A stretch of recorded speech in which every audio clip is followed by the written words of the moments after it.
the crazy thing is that I really didn't learn being in prison. Because as soon as I got out, like a month later, I got shot in the back of my neck. Wow. Because I inherited some beef that my homeboys had going on while I was locked up. I ain't know nothing about this, man. I get out, y'all ain't tell me y'all beefing. Y'all just got me riding. Ain't tell me nothing. Next thing you know, bam, bam, bam, shots is. I'm like, what? I don't even know what's going on. Now, my mom in my house getting shot up, and I just did 6 years, man. So what I gotta do? I gotta get back out there in the streets. I didn't learn. Man. 3 years out of that, here I go. Called a murder charge. I had to go sit down for 3 years. It took 3 years to beat it in trial, but that situation, it shook me. But it really didn't change me neither. You feel me? If I could be frank with you, and I'm dead serious, brother, I'm not. It didn't change me, man. You know what I'm saying? Did that situation make you heartless a little bit? No, it just I thought I was so gone in the streets that I was beyond repair. You feel me? So it's like you got a car and you steady getting it rebuilt. The engine, you steady getting it rebuilt. And people tell you like, man, you know what, man? Listen, man, you might as well go and get a new whip. Because it ain't no coming back from this. That's how I thought I was. Honestly, you feel me? So I just didn't care. You know what I'm saying? I was out there. When I lost my mom and my daughter, that situation is what changed me. It sat me down. You feel me? It didn't make me like, I'm supposed to God, I'm lying. Because I hated God. When I hated God. I ain't about no God. I'm dead serious. I didn't care. You feel me? But it sat me down and made me think about life. You feel me? Because when my daughter got hit by the car, I was literally like 3 blocks away from her. And my whip with a trunk full of heroin. Ooh. Going to drop something else and Fort Lauderdale. You feel me? So my mind was like, I wasn't really thinking, you feel me? When that happened, the thing about the streets don't care about who died. They just care about their money. So now I either go make this drop off or run around this corner, and going around this corner can cost me my life because I ain't bringing these niggas they dope. You feel me? So now it's like, what do I do? You feel me? Because when my ex-wife called me and told me it happened, she didn't say she died. She said she got hit. So I'm like, you know, kids get hit. You feel me? I'm like, I'm hot. But I'm like, all right, man, I gotta make what I'm about to do. Then, like 3 minutes after that, she called me back crying, going crazy. I'm like, yo, and I already knew. So I'm at the light, all the cars riding by, they blowing. I can't even move. I'm like, I'm just stuck. You feel what I'm saying? So when I finally got to moving, I made the call to the Cubans. You feel me? I said, man, listen, man, woot, woot, woot. This what took place. And they like, man, bro, handle your business. You good. Just get to us when you can. You feel me? Now, my mom was already in the hospital in a coma with cancer. She was already in a coma when this happened to my daughter. You feel what I'm saying?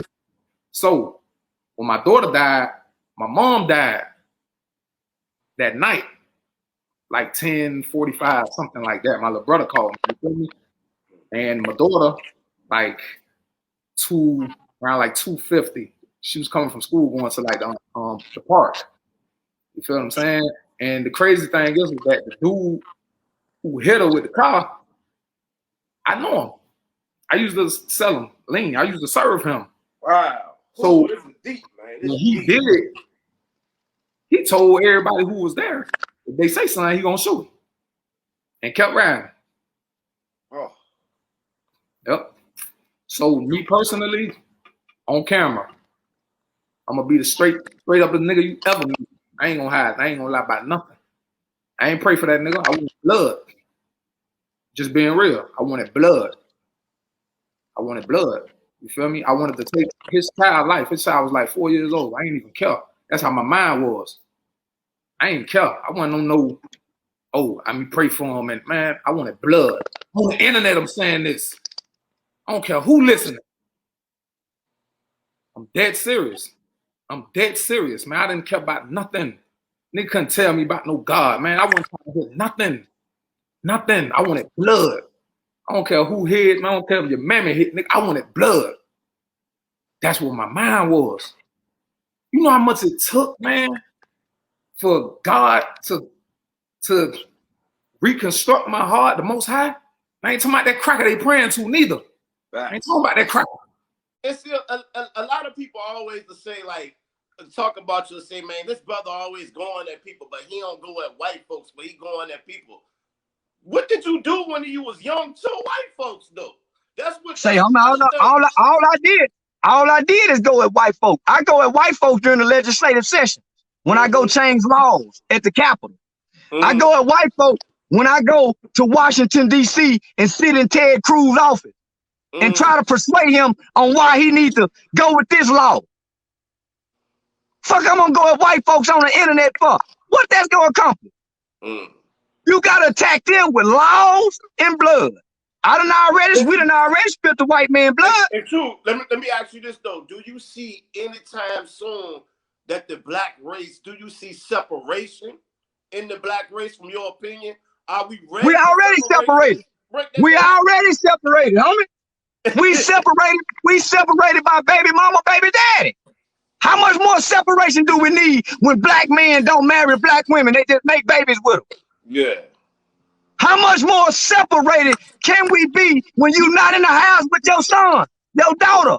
You can't put your kids to bed because you got a baby over there. You got a baby over there, and you got a baby right here.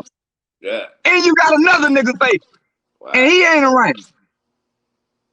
How much more separated you think we gotta be? The baby mama and the baby daddy hate each other. The black woman and the black man, they are against each other publicly. Who created the term niggas ain't shit? White folks didn't say that. The black woman said that out of her pain. Who created the term these bitches ain't shit? We don't love these hoes. The white boy didn't tell us that. The rapper taught us we don't love these hoes. The rapper told us not to love the black woman. We don't love these hoes, and it's like that. Wow. I want to know though, how do you know when you really find true love? You know what I'm saying? When you really find that one that you know that's really for you, or that's the true love. How do you know that?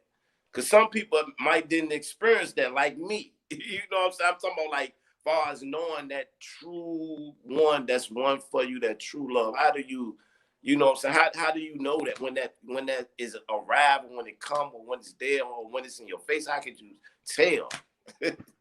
How you can tell is it's life changing in a positive way. Like you're building wealth, you're breaking generational curses. It's all in your perception, you know, because a lot of people can say it's a feeling. When love is a feeling, but how there's a lot of lust too. There's a lot of lust. Exactly. Right? Yeah. Exactly. That's why I said feelings change. Yeah. So you can love me 1 minute and lust me the next. Yeah. You know what I mean? And then get vexed because now it's an entanglement of your feelings.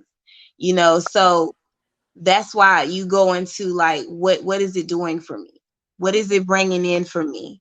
Is it helping me? Is it building me? What is it doing for my family?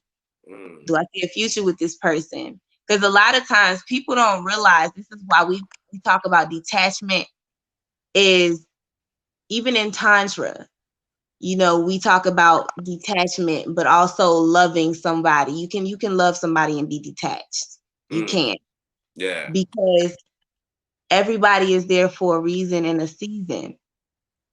You know, love really only promises one thing, and is pain. And because say for instance, you do find the love of your life, they're going to eventually die. You know what I mean? Or crossover, transferring of energy, whatever you want to call it. The physical is no longer going to be there. So that's why you got to make sure that you have that balance of, okay, I love you enough to let you go and experience the next realm. Yeah. You know, and I still feel your energy and I'm going to help it carry on. So it's all in what you're looking for in love, because everybody's definition of love is different. Yeah. Yeah.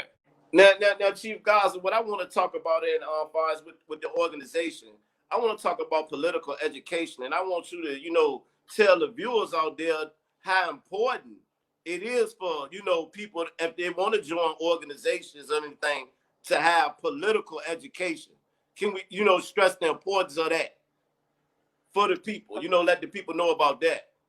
Absolutely. Political education is so important, especially for poor and working class colonized people who have been ripped from forms and rooms and spaces of intelligentsia like the universities and the colleges that they make it extremely difficult for us to get to. You see, the white man, I want to say it, the white man, the white woman, the white trans, the white Jew, all of the whites. Okay, they're all evil. Okay, so all of them, part of this system, 600 years ago, they were living in Europe. And when they were living in Europe, it wasn't even called Europe. It was called Christendom. And it was feudal, war-torn land. And they were fighting each other left and right, the savages. Okay? And they were living under a system called feudalism. And feudalism is a system where you are tied to the land. You are tied to the land. Because a lot of us are saying, a lot of us are Black Americans that's from here, from America, would say, a lot of the Africans in Africa don't really deal with us too much, or it's some edge between that two. Could you speak on that too, Camp, about that, like the difference between Africans in Africa and Africans Americans in the United States? Right, man. It's so many ways you can hit that, but I would just say this. It's like this. We'd be like, Africans don't like us. I'm from America. I lived in America all my life. I never heard somebody say I was on a block and some Africans came through and shot our block up. I never heard nobody say I was just minding my business and some Africans was throwing up gang signs and they jumped us. I never heard nobody say, you know what I'm saying, we was in an African store and they shot a little girl because she stole a bottle of juice. Or an African police officer shot a Black man who had his hands up and didn't have a wallet. You feel what I'm saying? So the Africans that's here, they haven't really did anything to us. You know what I'm saying? In comparison, if they don't like us, then what do we call what white people do to us, or Asians, or Arabs, or what we do to ourselves? You know what I'm saying? So, you know what I'm saying? From my experience, I've been all around the world, so I can really make the comparison. You know what I'm saying? They just like us. They are us. Those are brothers and sisters. Every time I go to Africa, they be like, welcome home. I never met one African out of going to Africa 20 times, living in Africa, taking groups to Africa that say, I don't like Americans. Why are you here? And I'm not saying Africans are perfect or Africa is perfect, but to say that they are enemy or we should be afraid of them or we not like them, we see it in our music, in our dance, in our shape, in our lips, in our style, all that come from Africa. And it ain't just for Black people, everybody, Native American, you want to call yourself Native American or Asian, Asiatic, European, ain't no group of people, no humans on this earth that don't pinch off a piece of Africa. So Facts.